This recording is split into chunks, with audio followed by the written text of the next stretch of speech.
오늘 우리에게 주신 하나님의 말씀은 스가랴 7장 8절에서 14절까지의 말씀입니다.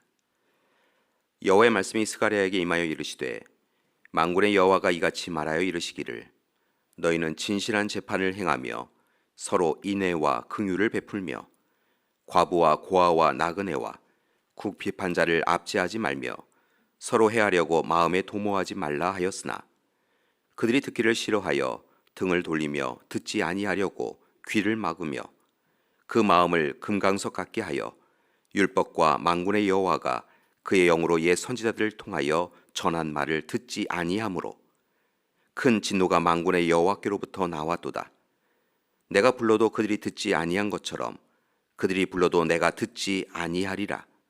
만군의 여호와가 말하였느니라. 내가 그들을 바람으로 불어 알지 못하던 여러 나라에 흩었느니라.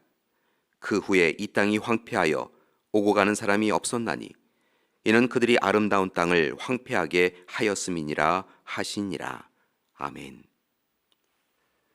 스가랴 예언자는 성전 재건만이 아니라 이스라엘 공동체의 영적 개혁에 힘을 기울입니다. 이를 위하여 앞서 1장에서 6장까지의 말씀에서 메시아 왕국에 대한 환상을 위로와 심판의 성격으로 정한 스가랴는 이제 7장과 8장에 이르게 되어지면 금식에 대한 부분을 강조하고 있습니다.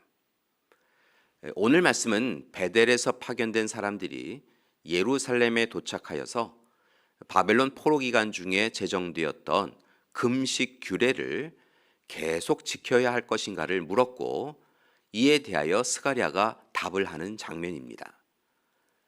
이스라엘 백성들은 예루살렘이 기원전 586년 바벨론의 공격으로 무너져 내렸던 5월 7일을 상기하며 매해 5월과 7월에 금식을 선포하고 지켜왔습니다.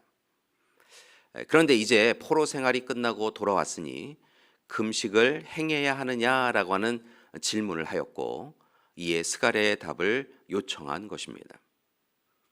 이에 스가랴는 백성들의 질문에 하나님의 응답을 전합니다. 그런데 스가랴의 답을 보니까 하나님은 해라 하지 말아라 라고 하는 즉답을 피하시고 오히려 금식이 무엇이냐라고 묻고 계십니다. 스가랴는 예전에 이스라엘 백성들이 심판과 징계를 받을 수밖에 없었던 이유였던 형식적 신앙생활의 모습을 계속하여 보이는 백성들의 어리석은 모습을 경계하고 있습니다. 스가랴는 하나님께서는 금식 자체의 가치를 부여하지 않으심을 말하고 있는 것이지요. 오히려 그것을 지키는 자의 마음의 상태, 영적 상태가 중요하다라고 강조합니다. 즉 금식은 우선적으로 하나님을 사랑하며 하나님이 원하시는 공의의 삶이 전제되어야 하나님이 기뻐하시는 금식이 된다라고 분명하게 강조하는 것입니다. 실제로 7장 4절에서 8장 23절까지 스가랴는 금식을 하면서 우리가 꼭 지켜야 할 부분에 대하여 4가지를 강조하고 있습니다.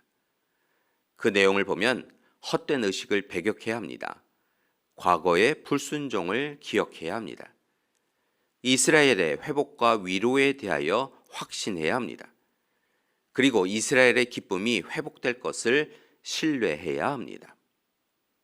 이처럼 스가랴는 외식적으로 변한 백성들의 금식에 대하여 위선을 책망하고 회개를 촉구하고 있는 것입니다. 그리고 이제 금식하는 이들을 통하여 하나님께서 회개하게 하시고 다시 영광의 자리로 은혜 가운데 인도하실 것이라고 약속하여 주십니다. 오늘은 그중 금식에 참된 의의와 실천적 사항들을 우리에게 보여준 8절에서 14절까지의 말씀을 좀 더 살펴보고자 합니다. 스가랴는 하나님은 형식적 율법주의에 빠진 금식을 기뻐하지 않으신다라고 말하며 전적인 순종으로 자신의 욕망과 탐욕을 끊고 하나님 앞에 서라고 권고합니다.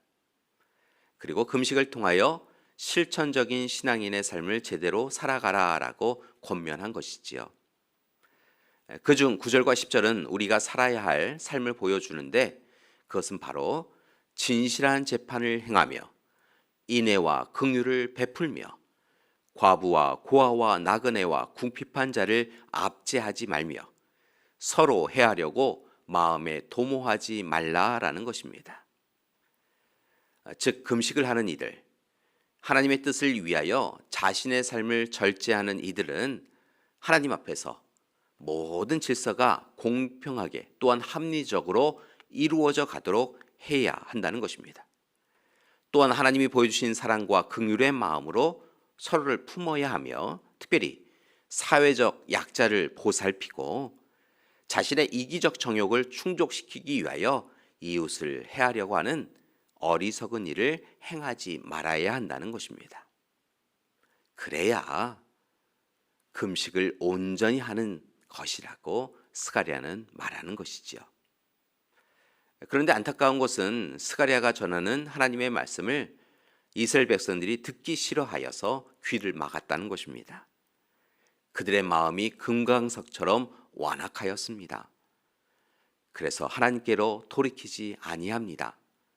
하나님이 부르셔도 그들이 듣지 아니하였습니다. 결국 이스라엘은 하나님의 심판을 받게 됩니다. 그리고 이스라엘의 불순종과 교만이 그 땅을 황폐하게 만든 것입니다. 교회 여러분, 오늘 우리의 금식은 어떠한 모습입니까? 오늘 우리의 삶은 어떻습니까? 우리는 온전한 금식을 행하고 있습니까? 우리는 온전히 하나님만을 바라보며 세상의 삶을 과감히 끊어가고 있습니까? 이제 참된 금식을 이루어가는 우리가 되기 원합니다. 금식을 통하여서 하나님과 오직 하나님과 완전한 관계를 회복해야 합니다. 그때 하나님께서 우리의 삶을 영화롭고 귀하게 이끌어 주실 것입니다. 그리고 이제 하나님 앞에 선 우리는 하나님이 원하시는 세상을 만들어야 합니다. 이를 위하여 하나님께 사랑받은 존재인 우리가 먼저 서로에게 인애와 긍휼을 베풀고 나누며 살아야 할 것입니다. 특별히 연약한 자, 궁핍한 자, 병든 자, 힘겨운 자에 대한 압제를 금지하고 오히려 먼저 그들을 품 안에 품고 돌보아야 합니다. 그리고 우리의 마음에 상대방을 해하려고 하는 어떤 죄도 품지 말아야 합니다. 마지막으로 가장 중요한 한 가지를 부탁드리자면 다시 하나님만을 바라보고 하나님의 은혜를 간구하며 살기 원합니다. 그때 하나님께서 이스라엘 백성들에게 성전을 회복시켜 주시고 땅을 회복시켜 주셨던 것처럼 우리의 삶에도 회복과 치유의 역사를 이루어 주실 것입니다. 교회 여러분, 오늘 하루도 온전한 금식을 통하여 하나님만을 바라보시고 집중하시며 하나님이 기뻐하시는 삶을 살아가는 우리 믿음의 가족들 되시기를 간절히 기도드립니다. 함께 기도하시겠습니다. 사랑의 하나님, 오늘 이 시간 스가랴의 권면대로 하나님 앞에서 하나님께 참된 금식을 해가는 우리 되게 하여 주시옵소서. 이제는 우리 주 예수 그리스도의 은혜와 하나님의 사랑하심과 성령님의 돌보시고 함께 하시는 귀한 역사가 오늘 금식을 통하여 하나님만을 바라보며 하나님 뜻대로만 살아가기로 작정하는 우리 믿음의 가족들 위해 지금부터 영원토록 함께 하시기를 간절히 축원하옵나이다. 아멘.